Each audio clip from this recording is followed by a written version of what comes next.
అందరికీ నమస్కారాలండి. మనం జల్లింగం చూసాం కదా. చూసిన తర్వాత ఇప్పుడు మన ప్రయాణం ఏమో తంజావూరుకి వెళ్ళాలి. మనకి ఇక్కడ బస్ అరేంజ్ చేశారు. ఈ బస్సులోనే వెళ్తున్నాము. చూడండి ఎంత సంతోషంగా వెళ్తున్నారు అందరూ. మా కోడలే వీడియో కూడా తీస్తుంది బస్సులో ఉంటూ. అందరూ హ్యాపీగా ఉన్నారు. రండి ఇప్పుడు తంజావూరులో పోయేసి అక్కడ ఉన్న విషయాలు చూద్దాము. అక్కడ ఉన్న శివలింగాన్ని కూడా చూసాము. అందరం మొక్కు అంతా తీసుకొని వస్తాం. టెంపుల్ ఎదురుగా ఉన్న పార్కింగ్లో బస్సు ఇక్కడ ఆగింది. మాకు తెలిసింది ఏమంటే 6 గంటల దాకా దర్శనం జరగదని. ఇప్పుడు ఏం చేయాలని ఆలోచన చేస్తూ సరే ఇక్కడ ఉన్న ప్రదేశాలు చూద్దాం. శివగంగై అనే పార్క్ ఇక్కడ ఉంది కదా, ఇక్కడ వెళ్ళొద్దామని చెప్పి వెళ్ళాము.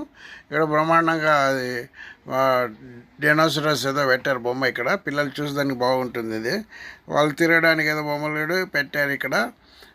మేమంతా కలిసి ఇక్కడ ఉన్న ప్రదేశాలన్నీ చూసుకుంటూ వెళ్తున్నాం సంతోషంగా. ఇక్కడ చెట్లు బాగున్నాయి, పూలు ఉన్నాయి, బాగుల్లో బ్రహ్మాండంగా ఉంది. ఇది ఇక్కడ నుంచి మనకు మన టెంపుల్ కూడా కనిపిస్తుంది. ఇటు నుంచి చూసుకుంటూ వెళ్తున్నాం మెల్లమెల్లగా. మీరు కూడా ఒకసారి వీలైతే ఈ గార్డెన్ని కూడా చూడండి, చాలా బాగుంది. తర్వాత ఇక్కడ నుంచి ఏదో బొమ్మలు ఆడుకునేది, ఏదో ఆట బొమ్మలు ఉన్నాయి ఇక్కడ. దాని తర్వాత ఇదేమో ఇది స్విమ్మింగ్ పూల్ లాగా ఉంది, లేకపోతే జలకన్నల బొమ్మలు పెట్టారేమో ఇక్కడ. దీని తర్వాత బాగానే ఉంది. ఇది ఇటువైపు ఇక్కడేమో జగతగ వీరుడేమో అయినా రాత్రిపూట ఫౌంటైన్ పెడతారేమో తెలియదు. ఇక్కడ చూడండి మళ్ళీ ఇంకోసారి ఇక్కడ నుంచి కూడా కనిపిస్తుంది టెంపుల్. చాలా బ్రహ్మాండంగా ఉంది. అది చిన్నపిల్లలు ఆడుకునే ఉయ్యలు కూడా ఉన్నాయి. మేము కూడా పిల్లల్లాగా ఆడుకోవడం స్టార్ట్ చేసాము. చిన్నతనం ఒకసారి జ్ఞాపకం వచ్చింది మాకు. చాలా ఇది అయిన తర్వాత టైం అవుతుంది, మనం మరి వెళ్దాం. టెంపుల్కి వెళ్తున్నాము. 3 ఎంట్రన్సెస్లు ఇది ముఖ్యమైనదంట. ట్రెంచ్ కనిపిస్తుంది చూడండి చుట్టుపక్కల. ఇదే బృహదేశ్వర టెంపుల్. ఇక్కడ ముందేమో రాజరాజ చోళ వాళ్ళు నిర్మాణం చేశారంట. తర్వాత ఇది మరాఠా గేట్గా ప్రఖ్యాత చెందింది. ఇప్పుడు రాజరాజ చోళ వాళ్ళు టెంపుల్ కట్టిన టెంపుల్. ఈ టెంపుల్ 216 అడుగుల ఎత్తంట. 80 టన్నుల టూంబు దీనిపైన పెట్టారంట. ఇది 100 సంవత్సరాల కన్నా ముందైన.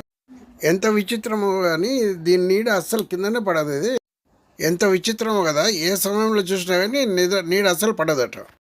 ఇంత పెద్ద గోపురం కదా, గ్రానైట్ తప్పనిచ్చి దీనిలో సిమెంట్ కానీ స్టీల్ కానీ అసలు ఏమాత్రం పునాది లేకుండా కట్టారంట. భూమి మీదనే కట్టారు. కుంగర మల్లన్న అనే వ్యక్తి డిజైన్ చేశారంట. కేవలం 7 సంవత్సరాలు 2 రాళ్ల మధ్యలో ఇంటర్లాకింగ్ సిస్టమ్ ఇక్కడ చేశారంట. ఇదే మంచి టెక్నిక్ వీళ్ళది.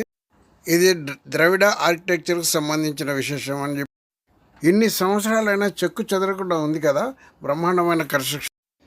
జీవించే స్ట్రక్చర్స్ ఇక్కడ ఎంత బాగా కనిపిస్తున్నాయి కదా, ఎన్ని విగ్రహాలు ఉన్నాయి.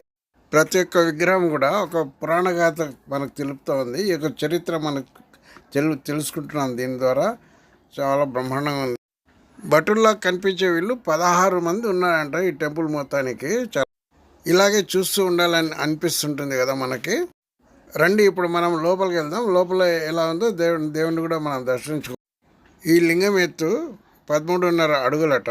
చాలా ఒక్కసారి స్మరిద్దాం. హర హర మహాదేవ్, శంభో శంకర, ఉమా మహేశ్వర, పార్వతీ పరమేశ్వర, శంభో శంకర, హర హర మహాదేవ్. ఇంకా చుట్టూ 250 లింగాలు ఇక్కడ స్థాపించారు. దృఢమైన సంకల్పం, కృషి ఉంటే తప్పకుండా ఏదైనా సాధిస్తామనేది మనకు తెలుస్తుంది. దీన్ని బట్టి ఇది నంది మండపం చూడండి ఎంత పెద్ద. లేపాక్షి తర్వాత ఇదే పెద్దదట. చాలా బ్రహ్మాండంగా ఉంది. ఇది చూడండి, దీన్ని ఏకశిలతో నిర్మించారంట. బ్రహ్మాండమైన నంది 13 అడుగుల ఎత్తులోను 16 అడుగుల వెడల్పులో దీన్ని నిర్మించారు. రూప్ మీద పెయింటింగ్ చూడండి ఎంత బ్రహ్మాండంగా ఉందో. చూశారు కదా, అది ఎదురుగానే ఒక నెమలి కనిపిస్తుంది మనకు, ఎంత బ్రహ్మాండంగా ఉంది. సరే, ఇంతటితో మా దర్శనం పూర్తిగా అయిపోయింది. మీకు నచ్చింది అనుకుంటా. మీరు కూడా తప్పకుండా ఒకసారి రండి. ఇక్కడ వచ్చిన తర్వాత మీ విషయాలు కూడా మీకు తెలుస్తుంది. దీని తర్వాత మేమేమో రామేశ్వరం వెళ్తున్నాము. ఒకసారి మాకు సపోర్ట్ చేయండి, నాకు లైక్ చేయండి. అది కాకుండా మీకు నచ్చితే వేరే ఫ్రెండ్స్కి కూడా ఇవ్వండి, వాళ్ళకు కూడా ఈ విషయం తెలుస్తుంది. ఒక్కసారి ప్రెస్ చేయండి గంటను. And I thank you very much for watching me. We will meet you again soon.